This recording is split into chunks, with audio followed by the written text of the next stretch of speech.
Well, hello, hello, General Hospital Daily Recap fans. Today's daily recap is for Thursday, August the 4th, 2022. Thursday, August 4th, 2022. Today's General Hospital, typical Thursday, it was movement, but I wouldn't say action, but it was some definite movement going on.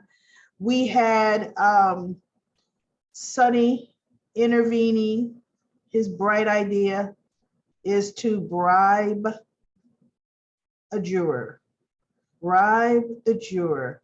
I kind of missed if he said the guy was the foreman or just one of the jurors on the case. Um, so many ways that could go wrong, but let's see. Because guess what? Remember I said if we start to see Jocelyn in the same vicinity as Dex, guess what they're going to start to write? They're going to make him an item. So guess what we see today? We see Dex, who to me was a bogus amateur move, intimidating a juror in a case in public, right outside of Kelly's, right by the door. Come on, Dex, you are not that much of a novice. And as he's intimidating the guy and he tells him what to do, he says, now repeat back what are you going to do. I want to make sure you got it. So the guy repeats it. And as he's repeating it, Jocelyn comes out and she hears Trina's name and she's like, what's going on here? What are you doing? And then she looks at the juror and she goes, hey, I know you. You're a juror in Trina Robinson's case.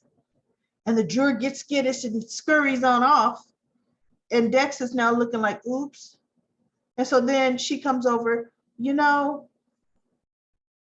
a pass. You thought, you didn't know what Sonny was going to do the other time, but now you're clearly, who are you here for? You doing Sonny's bidding, and why? And Dex doesn't say anything. And so then Dex tries to bring up somebody as privileged as her wouldn't understand. And I'm thinking, I'm not as privileged as she is. And I don't understand where you were going with that because it didn't make sense what he was trying to say to her. She's like, oh, save it. No, that's not going to fly. Just not at all. And so she's like, I'm out of here. She turns and she walks away. And she goes in and she tells Carly, because she and Carly were talking over milkshakes because Jocelyn was telling how upset she was that Cameron lied. She told the whole story and how Cameron knew and he didn't tell her. And then, they were talking about how she says how stupid that plan was. It never would have worked. And she expected, Cameron to know better. Spencer, oh my goodness. But then she turned around and said, but I honestly can't say that I would not keep a confidence for Trina from Cam. Well, of course you would, Jocelyn. Of course you would keep a confidence of Trina's away from Cam. So, she's kind of realizing, yeah, you know what, I'm upset that he didn't tell me, but I guess I could, in other words, I could do the same. So she's left with this conundrum here. So she goes back in and she says how wrong it is. Sonny is trying to interfere, tampering with the juror in Trina's case. And so Carly says, well, Sonny thinks Trina's innocent. And so Jocelyn looks and she goes, so he's doing this for Trina. And she goes, but it is still wrong. She goes, you're 100% right. It absolutely is wrong. But it's wrong that Trina could be going to prison. And Jocelyn is thinking, doggone it. I'm going to have to accept this, that in this case, because it's my best friend, I think I'm going to have to look the other way where Sonny Corinthos is concerned, because he is trying to help. Wow. So Jocelyn was kind of like, okay, look, Carly says, it's up to you. How you going to handle it? What you going to do? She's like, well, I guess nothing. Of course, nothing, Jocelyn. She goes, but I'm still going to hate Sonny or be mad at Sonny or whatever she said, she feels about Sonny. And Carly's like, and that's okay. But you're going to learn in this life as an adult. Oh, there's some gray areas, Jocelyn. It's not always black and white. So, because look, Jocelyn wants to team up with Cam to find Esme. They do plenty gray. I'm sorry, Jocelyn. You and Trina got fake IDs to go into a bar. Wow, Jocelyn. See, you'll break the law when it's for a cause that you want, for something you think is important. So don't forget that, Jocelyn. So anyway, Sonny gives, that was the task that Sonny was given Dex so he could prove himself. But Sonny had one of his guys following Dex, and the guy had already reported back to Sonny that yes, Dex did it, but Jocelyn interrupted. So when Dex came back and told Jocelyn, Dex came back and told Sonny that Jocelyn interrupted. Sonny said, but did you get the message across? And he goes, yes. And he goes, but I don't know if the guy's going to comply. And Sonny says, we'll find out. Because bottom line, even if Jocelyn hadn't interrupted, they still wouldn't know until tomorrow if the guy is going to comply, you know.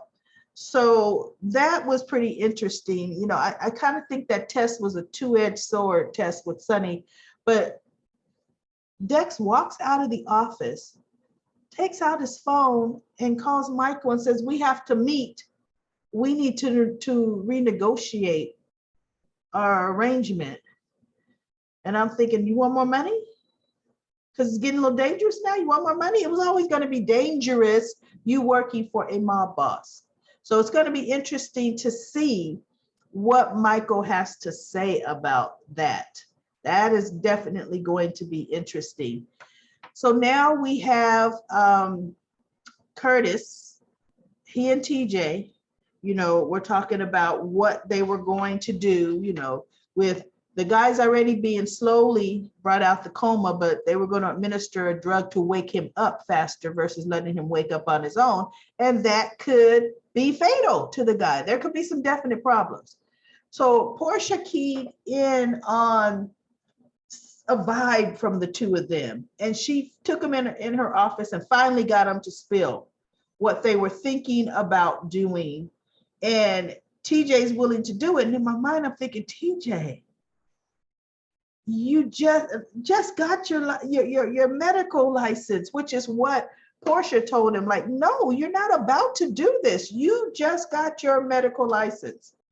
There is no way I'm going to allow that to happen.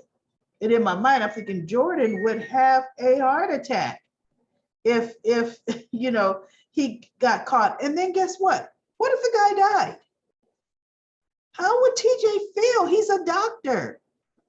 So she, you know, lets him know that's not happening. And TJ, I'm happy you were willing to go to bat for my daughter, but I'm not allowing that. So TJ leaves and Curtis and Jordan are talking, and Curtis sees and tells her, confronts her with, oh, you wouldn't let TJ put his career on the line, but you're going to put yours. And in my mind, I'm thinking, and what she thought, she goes, she's my daughter, I should. And in my mind, I'm thinking, gosh darn it, Jay, you should. It should be you. You've been a doctor for what, a decade at least, possibly two. TJ's just getting started out. It is your daughter. If something like this is going to be done, it should be done by you. You take the risk. So I respect Jordan for that 100%. I'm not happy that Curtis was going to bring TJ into something like that. I haven't known any of Curtis's plans to work anyway. But, you know, so we'll see if it comes down to it tomorrow. Watch the guy wake up all on his own. So that way Portia would not had to have gone down the complete unethical road, you know. So we shall definitely see. Then Sasha. That was pretty emotional because she tells them both off. You know, the one that wanted to meet the makeup artist and Schmaltz off. And then she's going to the elevator because you could see she's clearly becoming unhinged here, right? So she goes to the elevator and then she sees a valet parking sign sitting on the ground. She picks it up. She heads right on over to that car and she goes to town on the windshield with that signpost.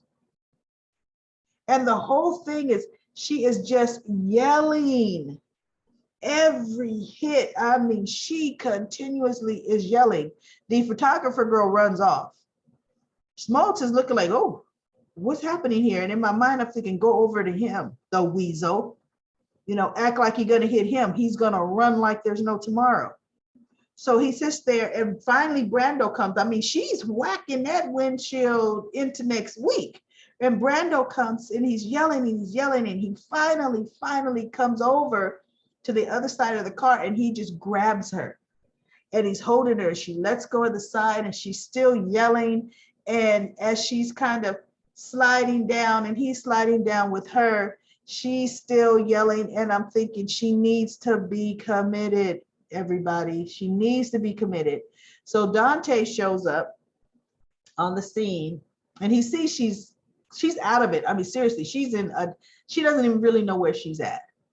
And of course, Smoltz is like, oh, I'm pressing charges. I have a webcam. Oh, yes, I'm definitely suing her. And just, you know, him being him. And so Dante looks at her and says, do you have anything to say? And she's still just almost catatonic, just looking. And Brando's like, she's in no condition to answer questions. Can't I bring her tomorrow? And he's like, I'm sorry, man, I can't do that. He's pressing charges. Now, in my mind, you could clearly see this is something mental and medical. She could be taken to the hospital, but Brando was insisting, let me take her home. See, that was one of the main mistakes Brando made, is he wanted to take her home. And in my mind, I'm thinking, why would you want to take her home? You can't handle her. You need to take her straight to GH. Okay, she needs to be on another 72-hour hold. And if he would have said, you know, this is medical, Dante, she needs medical attention, the police, they would have taken her to GH. They just would have had probably a little guard outside her door, which is GH is where she needs to be, because they take her to the police station and she's just sitting there. She's still in a catatonic state. She never answered one question. She just was, Brando's like, she needs help. She won't last, in jail. She needs help. And I'm thinking, help still wasn't your house, buddy. Help was the hospital.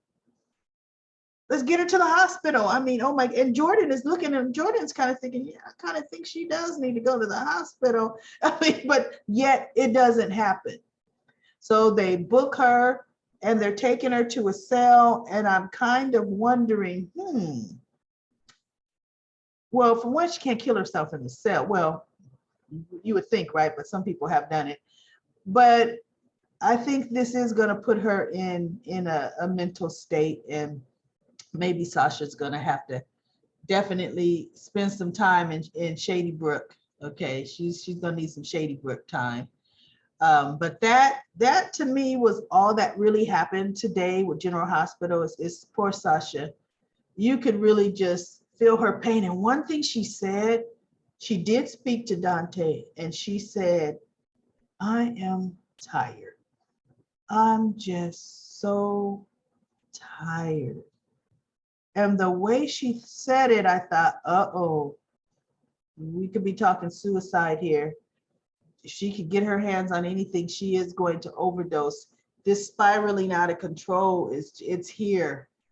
We're not even gonna make it to Sasha still in a Willow's baby storyline. None of that. Sasha I don't see her another couple weeks on the show. I really don't. So wow, that was kind of sad to me.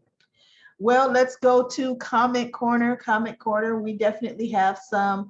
I have a comment from Devlin. She says that Abby was Michael's old girlfriend. She believed Abby was a call girl. I looked it up. Abby was a stripper.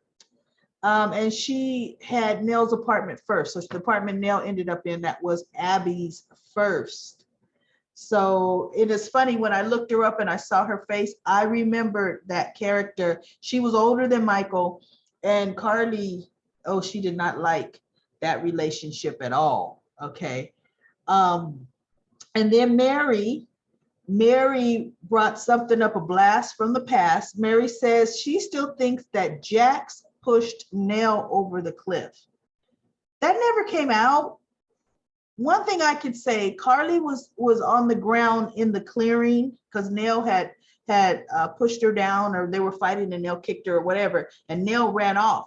All we heard was Nell yelling, screaming as she was going over the edge. We don't know where Jax was when it happened, because Carly then gets up and she struggles. She gets over there and she sees Nell hanging on, and Nell said, "Carly, save me, Carly." And Carly was actually reaching down trying to save Nell when she fell, and then Jax came up. So I don't know if Jax pushed her and then ran off cowardly and then came back. I don't know. You know how, that's unlikely. But here's the deal: nobody saw Nell fall off of that cliff. That is for sure, Mary. And then Mary said that Trina, you owe Spencer nothing. What's wrong with you? And she said, this is your life. Don't put your life in the hands of a Cassadine. I'm with you on that, Mary. Do not put your life in the hands of a Cassadine. Her other comment is, Nicholas is trying to guilt Ava into staying with him. Yep, guilt, and then it's going to be blackmail. And she knew Smoltz was a sleaze, and she's glad that Sasha didn't fall into that trap. But we do see what happened to Sasha after that. Wow. And then Sandy says she wouldn't be surprised if Josh ended up with Rory. She hopes that she doesn't, I hope she doesn't break girl. I don't quite understand that part. And then Devlin says, Sandy, I think Jocelyn is going to end up with the guy that works for Sonny. That's Dex. I think it's going to be Dex because of the way they're putting them into orbit and the way she doesn't like him. You know, I can remember a young Carly who was with Jason at the time, met Sonny, and all of it, you know, first she didn't like Sonny, and then all of a sudden she's fantasizing about Sonny, and then slept with Sonny behind Jason's back. So we should see, somehow it's that bad boy attraction, but to me, Dex is too old for Jocelyn. That's 100%. Dex is too old for her. And then Sandy thinks that, Susan thinks that doesn't think that Josh is really into him. She thinks Rory is a good guy. Yeah, Rory is a good guy. So you don't think Josh is in the deck, Sandy. You think Rory is better. Rory is definitely better. But I definitely don't think Rory is going to end up being perfect. Once Trina does her 180 back over to Spencer, we're going to see another side to Mr. Rory, right? And then Sandy says that Nasty Nick is blackmailing Ava to stay. And then she said, Ava, run and don't look back. And then she's saying, why doesn't Jordan ask Spencer about the pills? And Rory and Trina are cute. When she isn't talking about Spencer, which is all she was doing yesterday. Oh, I'll tell at the end when she kissed him. See, she's going to be sending Rory mixed signals. And then Samaria says that Ava needs to be with a bad boy.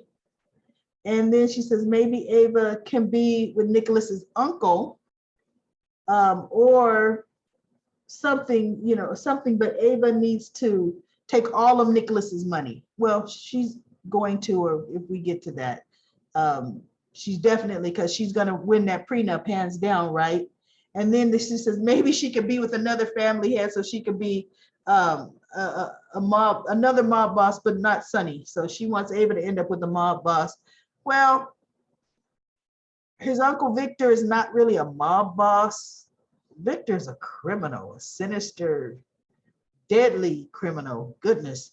And Valentine is into definitely Anna. So I don't know who Ava could be with. Ava tends to like those young guys.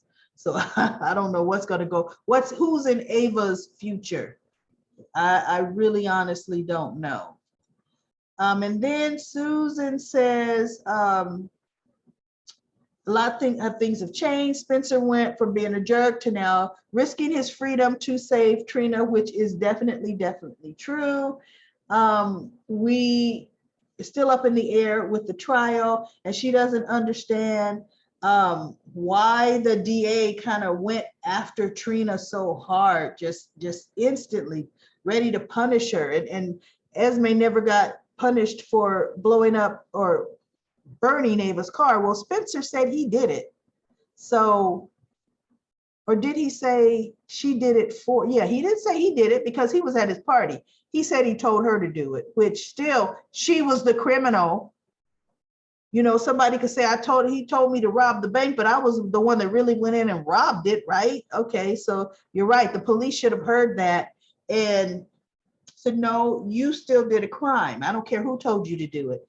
And then she said that she's wondering if the ADA is racist because Molly talked about the injustice in the department. I think Molly was talking about the injustice sometimes in the criminal law system itself. That's what Molly was talking about. I don't feel that the ADA is racist. I think she was just trying to win a name for herself. General Hospital, in all the years that I've watched it, they don't really touch on racism like that. You know, as a matter of fact, and I put this in my comments, that their characters can actually be any race, a lot of them. You know, when you look at Portia Robinson's case, I mean, her character, she doesn't have to be a Black doctor. Jordan Ashford does not have to be a Black police commissioner. You know, TJ does not have to be a Black doctor. He happens to be Jordan's son. They don't really identify things as race. They did have a racial story, that couple of them. When the judge that sent, what's his name? Oh my goodness, TJ's real father, and I know him, and I'm seeing him in my head. The one who gave Alexis, made her editor-in-chief. Oh my goodness, I know this man's name like the back of my hand. Anyway, TJ's real father. That judge was racist, and they brought her to justice. And then years ago, when TJ was a teenager, him and Molly, they were about 15 years old, and it was going to be either Molly's birthday or Valentine's Day. And TJ went to buy her a necklace, and I think it was a little cute little diamond necklace, not expensive. And he pulls out his credit card to buy the necklace, and the security there kind of roughed him and took him in the, like if the credit card was stolen, even though it had his name on it. It was, now they touched on a racism issue because it was completely unfounded what they did to TJ at that particular store. Now, Jordan at the time, she was working with the police, but I don't think, Jordan may have been the police commissioner at the time. She may have already taken over from Anna Devane by that time. So they were able to get that taken care of and get it taken care of pretty quickly, because there was no provocation for what they did to TJ in that store, except for the fact that he was Black, you know. So they will kind of touch on things, but as far as just out now, I don't think that DA, me personally, that she's racist in the least. She could care less what color Trina was. It was her job to get that conviction in with that circumstantial evidence, and that's exactly what she tried to do you know, in my opinion. We all have our opinions, and Sandy, sometimes you could think, we could kind of think that. And that's okay if that's what you think, that, you know, she was actually overly harsh to Trina. And yes, Trina is Black, but just my opinion is, I don't think that's what was really going on with that ADA, because if they show her again trying another case, she's going to be the same way, the same exact way on the next case with trying to prove. Like, let that have been Sonny Corinthos on trial. Oh, she'd have been that harder, even harder, trying to put that mob boss away. So that is actually all the comments, although I don't think all my comments were actually showing, because I know I had a comment from this Chemo Beauty and they're not it's not showing right now. I will read your comment, any comments that are not showing, because I think I'm missing a few here. I'm going to definitely read those comments tomorrow. Comments are I love comments, because it just, we get to talk about things. We get to bring up things. So I love the comments. I will be back tomorrow for Cliffhanger Friday. Actually, we should get a verdict on the trial tomorrow, or we're going to get, they stand up at the end. We, the jury, find the defendant, Trina Robinson. We have to wait the whole weekend. So either way, I will be back, and let's see if we have a great Cliffhanger Friday.